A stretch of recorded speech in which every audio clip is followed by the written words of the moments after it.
ತ್ರಿವರ್ಣ ನ್ಯೂಸ್ಗೆ ಸ್ವಾಗತ. ನಾನು BM ಹನೀಫ್. ಇದು ಹನಿ ಟ್ರ್ಯಾಕ್. ಸ್ನೇಹಿತರೆ, ಮುಖ್ಯಮಂತ್ರಿ DK ಶಿವಕುಮಾರ್ ಸಚಿವ ಸಂಪುಟದ ವಿಸ್ತರಣೆ ಈ ತಿಂಗಳಲ್ಲೇ ಆಗುತ್ತಾ ಅಥವಾ ಮುಂದಿನ ತಿಂಗಳಿಗೆ ಏನಾದರೂ ಪೋಸ್ಟ್ಪೋನ್ ಆಗುತ್ತಾ? ಇದು ಈಗ ಎಲ್ಲೆಡೆ ಕೇಳಿ ಬರ್ತಾ ಇರುವಂತಹ ಪ್ರಶ್ನೆ.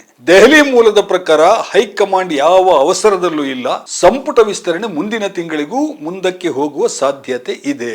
ಸಚಿವ ಸಂಪುಟದ ಈ ಎರಡನೇ ಪಟ್ಟಿನಲ್ಲಿ ಯಾರೆಲ್ಲ ಇದ್ದಾರೆ ಅನ್ನೋದೀಗ $1 ಮಿಲಿಯನ್ ಪ್ರಶ್ನೆ. ದೆಹಲಿಯ ಮೂಲಗಳನ್ನು ನಂಬುವುದಾದ್ರೆ ಎರಡನೇ ಪಟ್ಟಿಯಲ್ಲೂ ಹೈಕಮಾಂಡ್ ನ ಬಿಗಿ ಹಿಡಿತ, ಟೈಟ್ ಕಂಟ್ರೋಲ್ ಮುಂದುವರಿತದೆ. ಒಂದು ಮೂಲದ ಪ್ರಕಾರ ಮುಖ್ಯಮಂತ್ರಿ ಅನ್ನೋ ನೆಲೆಯಲ್ಲಿ DK ಶಿವಕುಮಾರ್ ಅವರ ಆಪ್ತರಲ್ಲಿ 4 ಅಥವಾ 5 ಈ ಸಲ ಸ್ಥಾನ ಸಿಗಬಹುದು.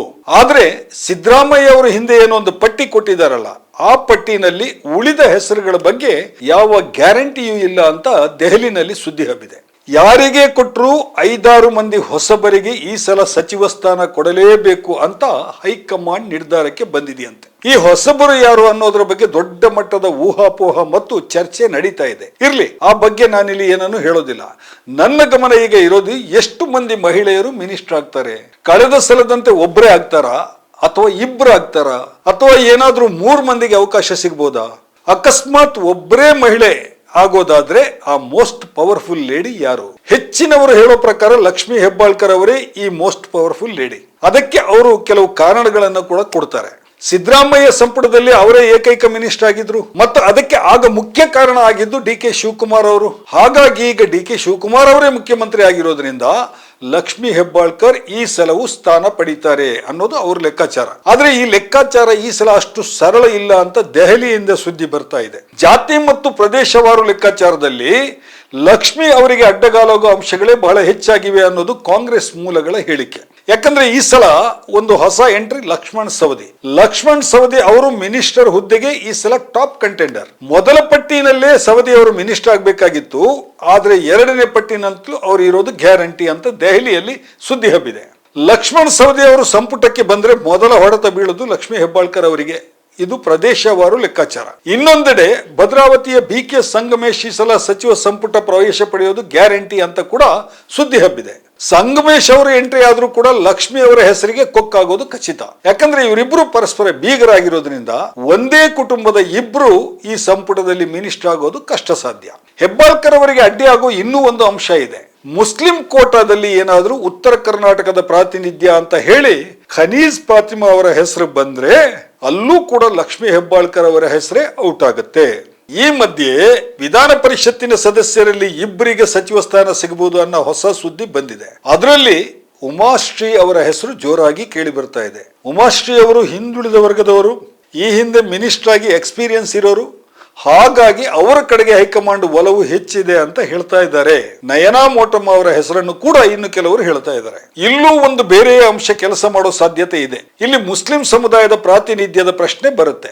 ಅಲ್ಲಿ 2ನೇ ಮತ್ತು 3ನೇ ಆಯ್ಕೆ ಯಾರಾಗ್ತಾರೆ ಅನ್ನೋದ್ರ ಮೇಲೆ ಉಮಾಶ್ರೀ ಮತ್ತು ನಯನಾ ಮೋಟಮ್ಮ ಅವರ ಅವಕಾಶಗಳು ನಿರ್ಧಾರ ಆಗಲಿವೆ. ಮುಸ್ಲಿಮರ ಪ್ರಾತಿನಿಧ್ಯದಲ್ಲಿ ಈಗ ಯಾರಿದ್ದಾರೆ? ಸದ್ಯಕ್ಕೆ UT ಖಾದರ್ ಅವರು ಆಯ್ಕೆ ಆಗಿದ್ದಾರೆ. ಇವರು ಮಲಯಾಳಂ ಮೂಲದ, ಅಂದ್ರೆ ಮಲ್ಬಾರಿ ಬ್ಯಾರಿ ಮೂಲದ ಆಯ್ಕೆ. ಜಮೀರ್ ಅಹಮದ್ ಖಾನ್ ಹೆಸರು ಪ್ರಮಾಣ ವಚನದ ದಿನ ಬೆಳಿಗ್ಗೆ ಸಚಿವರ ಪಟ್ಟಿನಲ್ಲಿ ಸೇರಿತ್ತು. ಕೊನೆ ಕ್ಷಣದಲ್ಲಿ ಸಿದ್ದರಾಮಯ್ಯ ಅವರಿಂದಾಗಿ ಅದು ತಪ್ಪಿ ಹೋಗಿದೆ ಅನ್ನೋದು ಈಗ ಪಕ್ಷದಲ್ಲಿ ಬಹಳ ದೊಡ್ಡ ಸುದ್ದಿ. ಈಗ 2ನೇ ಲಿಸ್ಟ್ ನಲ್ಲಿ ಜಮೀರ್ ಖಾನ್ ಅವರ ಹೆಸರು ಖಚಿತ ಆದ್ರೆ ಬೆಂಗಳೂರಿನಿಂದ ಇನ್ನೊಂದು ಮುಸ್ಲಿಂ ಹೆಸರು ಆಯ್ಕೆ ಆಗ್ಲಿಕ್ಕಿಲ್ಲ. ಮುಖ್ಯವಾಗಿ ಇಲ್ಲಿ NA ಹಾರಿಸ್ ಮತ್ತು ಸಲೀಂ ಅಹಮದ್ ಅವರ ಹೆಸರು ಕೇಳಿ ಬರ್ತಾ ಇದೆ. ಈ ಇಬ್ರು ಕೂಡ ಮತ್ತೆ ಬ್ಯಾರಿ ಮಲಬಾರ್ ಮೂಲದವರು ಅನ್ನುವಂತಹ ಒಂದು ಪ್ರಶ್ನೆ ಕೂಡ ಇಲ್ಲಿದೆ. ಹಾಗಾಗಿ ಇವರಲ್ಲಿ ಒಬ್ರು ಆಯ್ಕೆ ಆಗೋದು ಕಷ್ಟ. ಹಾಗಿದ್ದು ಸಲೀಂ ಅವರು ಆಯ್ಕೆ ಆದ್ರೆ ಖನೀಜ್ ಫಾತಿಮಾ ಅವರ ಹೆಸರು ಕೈ ಬಿಟ್ಟು ಹೋಗ್ತದೆ.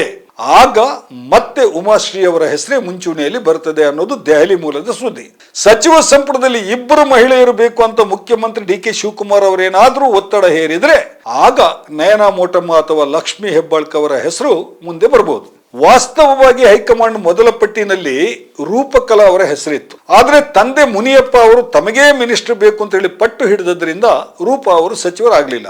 ಒಟ್ಟಾರೆ ಸಚಿವ ಸಂಪುಟದಲ್ಲಿ ಮಹಿಳೆಯರ ಪ್ರಾತಿನಿಧ್ಯ ಇತ್ತೀಚೆಗೆ ಊಟದ ತಟ್ಟೆಯ ತುದಿಯಲ್ಲೊಂದು ಉಪ್ಪಿನಕಾಯಿ ಇರುತ್ತಲ್ಲ, ಆ ತರ ಆಗಿದೆ. ಮಹಿಳೆಯರನ್ನ ಮಿನಿಸ್ಟರ್ ಮಾಡೋದು ಯಾರಿಗೂ ಬೇಕಾಗಿಲ್ಲ. ಕಾಂಗ್ರೆಸ್ಸಿನ ಮೋಸ್ಟ್ ಪವರ್ಫುಲ್ ಲೇಡಿ ಆಗಿರುವಂತಹ AICC ಪ್ರಧಾನ ಕಾರ್ಯದರ್ಶಿ ಪ್ರಿಯಾಂಕಾ ಗಾಂಧಿ ಏನಾದರೂ ಮನಸ್ಸು ಮಾಡಿದ್ರೆ ಶಿವಕುಮಾರ್ ಅವರ ಸಚಿವ ಸಂಪುಟದಲ್ಲಿ ಮಹಿಳೆಯರ ಸಂಖ್ಯೆ ಹೆಚ್ಚೋದು ದೊಡ್ಡ ಸಂಗತಿ ಏನೂ ಅಲ್ಲ. ಆದ್ರೆ ಕರ್ನಾಟಕದ ಪುರುಷ ಶಾಸಕ ಸಂಕುಲ ಇದಕ್ಕೆ ಅವಕಾಶ ಕೊಡೋ ಸಾಧ್ಯತೆ ಅತ್ಯಂತ ಕ್ಷೀಣವಾಗಿದೆ. ಕೆಲವೇ ವರ್ಷಗಳ ಹಿಂದೆ ಡಿ.ಕೆ. ಶಿವಕುಮಾರ್ ಅವರ ರಾಜಕೀಯ ಗುರು ಎಸ್.ಎಂ. ಕೃಷ್ಣ ಸಚಿವ ಸಂಪುಟದಲ್ಲಿ ಒಟ್ಟು 5 ಮಂದಿ ಮಹಿಳೆಯರು ಮಿನಿಸ್ಟರ್ ಆಗಿದ್ರು. ಈಗ ಅದನ್ನು ಯಾರೂ ನೆನಪಿಸಿಕೊಳ್ತಾ ಇಲ್ಲ. ಮುಖ್ಯಮಂತ್ರಿ ಡಿ.ಕೆ.ಶಿ ತಮ್ಮ ಗುರುಗಳ ದಾರಿಯಲ್ಲಿ ಏನಾದರೂ ನಡೆಯಲು ಈಗ ಮನಸ್ಸು ಮಾಡಬಹುದಾ? ಆಗ ಇದ್ದ ಪರಿಸ್ಥಿತಿನೇ ಬೇರೆ, ಈಗ ಇರೋ ಪರಿಸ್ಥಿತಿನೇ ಬೇರೆ ಅಂತ ಮಿನಿಸ್ಟರ್ ಆಗೋದಕ್ಕೆ ತುದಿಗಾಲಲ್ಲಿ ನಿಂತಿರುವಂತಹ ಹಿರಿಯ ಕಾಂಗ್ರೆಸ್ ನಾಯಕರೊಬ್ಬರು ಖಡಕ್ ಧ್ವನಿಯಲ್ಲಿ ಹೇಳಿದ್ರು. ಅದು ಕೂಡ ನಿಜ ಅಂತ ಅನ್ಸುತ್ತೆ. ಏನೇ ಆದ್ರೂ ಈ ಸಲ ಪೂರ್ತಿ ಕಂಟ್ರೋಲ್ ಹೈಕಮಾಂಡ್ ಕೈಯಲ್ಲಿ ಇದೆ. ಸಿದ್ದರಾಮಯ್ಯ ಅವರಾಗ್ಲಿ ಅಥವಾ ಸಿಎಂ ಡಿ.ಕೆ.ಶಿ ಅವರಾಗ್ಲಿ ತಮ್ಮ ನಿರ್ಧಾರವನ್ನ ಹೈಕಮಾಂಡ್ ಮೇಲೆ ಹೇರುವಂತಹ ಸ್ಥಿತಿ ಸದ್ಯಕ್ಕೆ ಕಾಂಗ್ರೆಸ್ಸಿನಲ್ಲಿ ಇಲ್ಲ.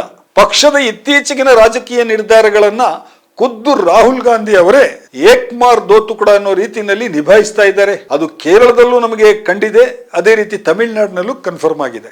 ಒಟ್ಟಾರೆ ಸಚಿವ ಸಂಪುಟ ಸೇರೋದಕ್ಕೆ ಪುರುಷ ಶಾಸಕರು ನಡೆಸ್ತಾ ಇರುವಂತಹ ಹಣಾಹಣಿ ಹೋರಾಟದಲ್ಲಿ ಮಹಿಳೆಯರೇ ತ್ಯಾಗ ಮಾಡೋದು ಅನಿವಾರ್ಯ ಆಗಬಹುದು. ಕೊನೆಗೆ ಸಂಪುಟದಲ್ಲಿ ಏಕೈಕ ಮಹಿಳೆಯೇ ಮುಂದುವರಿಬಹುದು. 5 ಬೇಡ, ಕನಿಷ್ಠ 3 ಮಂದಿ ಮಹಿಳೆಯರನ್ನಾದರೂ ಸಂಪುಟಕ್ಕೆ ಸೇರಿಸಿದ್ರೆ ಕಾಂಗ್ರೆಸ್ ಹೊಸ ದಾರಿನಲ್ಲಿ ನಡೀತಾ ಇದೆ ಅಂತ ನಮ್ಮಂತವರು ಸ್ವಲ್ಪ ಸಂತೋಷ ಪಡಬಹುದು. ಅದಾಗತ್ತಾ?